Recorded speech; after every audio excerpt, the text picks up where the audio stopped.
It's a great night at SECU Stadium. We can say that for the first time, Mason. This is Wayne Viener. That's Mason Viener. A 27-13 win for the Turtles. It was uneven, but we got it done. Yeah, a lot of mistakes to correct, but a win's a win. On to next week, and this team's got a chance to make a real run here.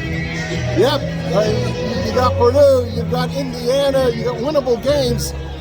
Tonight, Maryland overcomes some adversity, overcomes what I think was a really bad call that cost the Terps a touchdown near the end of the first half. It took a block kick, it took a couple missed field goals to Michigan State, and then Maryland ends up running the ball pretty well and cleans this game up, 27-13. What did you make of Leah?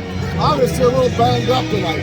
Yeah, a solid game, didn't make any mistakes, a little bit inaccurate with the deep balls, but take what you can get. It's the best quarterback we've seen here in a long time.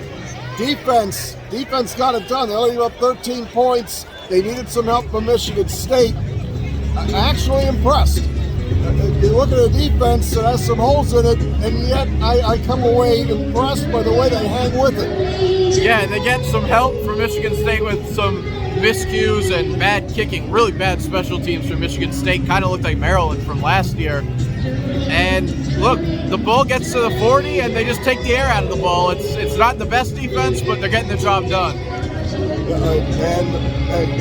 I'm happy. I seem happier than you are.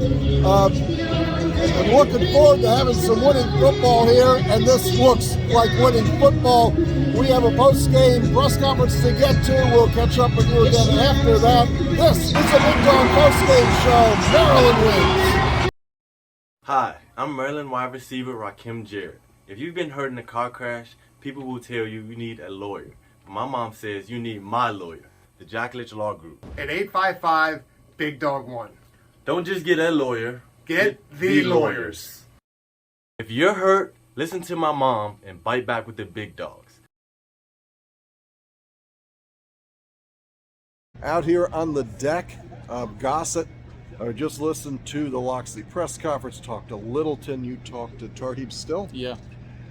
We'd like to thank our sponsors, of course. The big dog, Rick Jackledge, who's been with us for years, and of course our hometown tech team, Viener 4 Gates. If you have questions about your security for your computer systems, give Viener 4 Gates a call at 301-251-2900. Mason, what'd you make about what Coach Loxley had to say in that presser?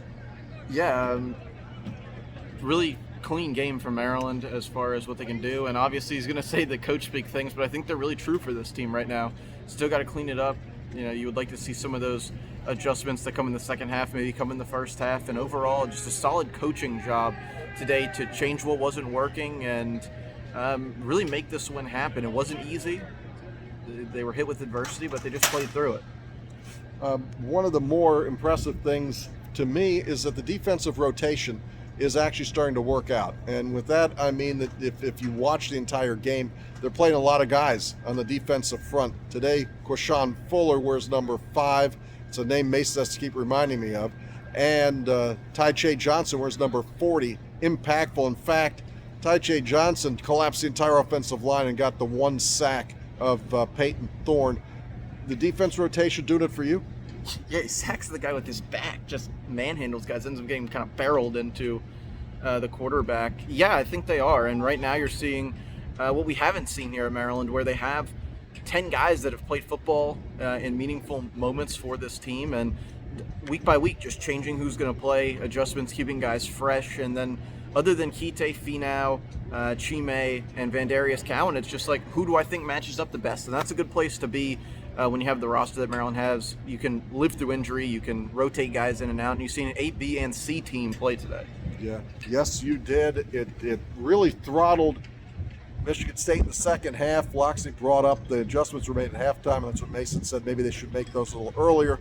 But once the other team shows their hand, Maryland is now becoming one of those teams that changes what they do to stop the other team's offense. I like what I'm seeing.